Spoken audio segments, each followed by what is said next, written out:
What's the why? Why are we seeing these more dual threat quarterbacks in the game today? Well, first of all, that was an awesome interview. I loved it. It was very interesting. Thank you. Why are we seeing this?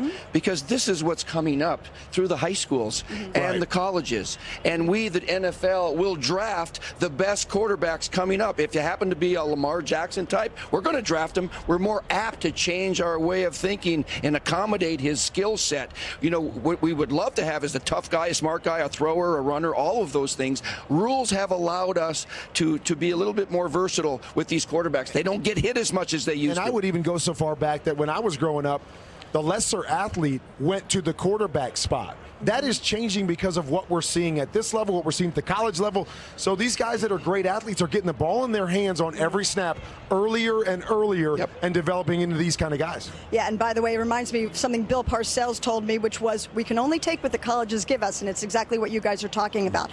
But the bottom line for me is the style of play can be cyclical, and it may turn back the other way.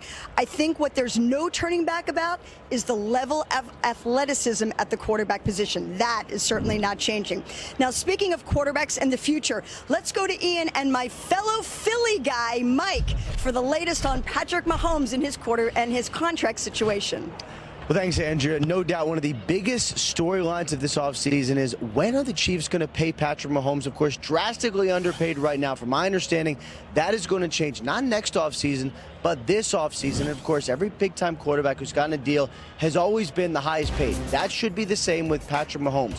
My understanding, Mike, is he is not only going to beat Russell Wilson as the highest paid quarterback at $35 million a year, he is going to shatter it. The number that has been referenced to me, potentially $40 million per year for Patrick Mahomes, would be a massive number, but for the Chiefs to lock him up now would certainly be smart. They don't want him going anywhere. Mahomes' agent, Lee Steinberg, used to represent a ton of Super Bowl quarterbacks, went away for a while, came back. This would be the first mega deal in his comeback. Let's talk about another quarterback contract situation that's bubbling up.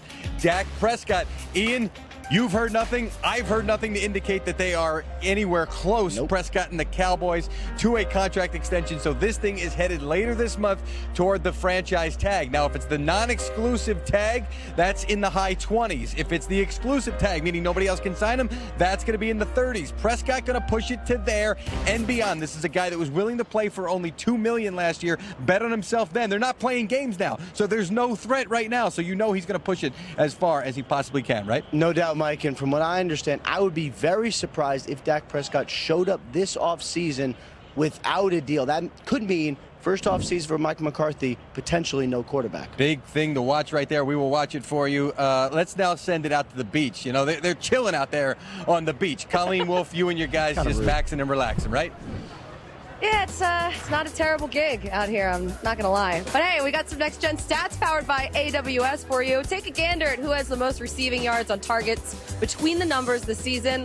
You got Offensive Player of the Year there. Michael Thomas leading the way. He was going to be up there somewhere. Next in line, though, yeah, you got Travis Kelce, fifth most there on the bottom. George Kittle. So tight ends there filling out two of the top 5 spots. Both of these guys playing today, both are going to have an impact, but one's going to pop more. Who's it going to be, Steve? Well, I think it's going to be Travis Kelce, and it's not because of his 4th 1,000-yard season. Again, that's a NFL record for tight ends. But it's his presence on the field. Because of how he is, you have to always keep him in your mind. Think about where is he? He's going to impact the stat sheet that there's no stat to keep up with. Presence. And that's why I think he will have a better day, not because of on the stats, but just his presence of knowing he keeps defensive coordinators up at night trying to figure out how to stop him. Yeah, he's going to be the bigger impact in this game, but it's not because of anything Kittle doesn't do. It's just going to be because this game is going to come down to the Chiefs throwing the football. And like I talked about earlier, the Chiefs are going to be very effective throwing the football because they can take the top off of defense with their speedsters. It's going to open up a lot of things underneath in those zone coverages that the Niners like to play.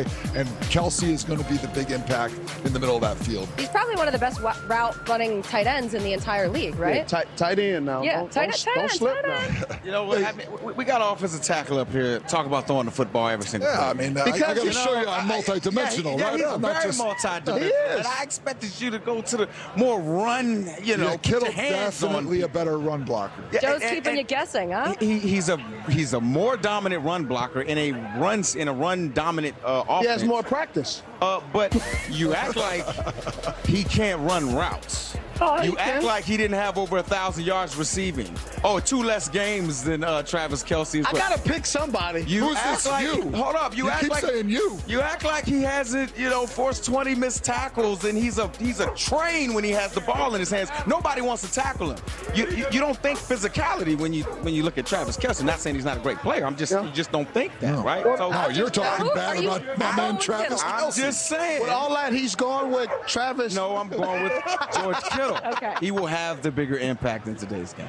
Yeah, I mean, he doesn't always show up in the box score, as you said. I mean, his ability to run block, I mean, he is in on so many different plays. He really helps out in this run game with the 49ers. But either way, one of these tight ends is going to have a huge impact post-game, too. I can't wait to see them. Yeah, they're because- definitely going to be fun post-game. Whoever Exactly. wins. These fans out here, they are so excited. I can't wait to see what happens tonight, and I know they feel the same way. Still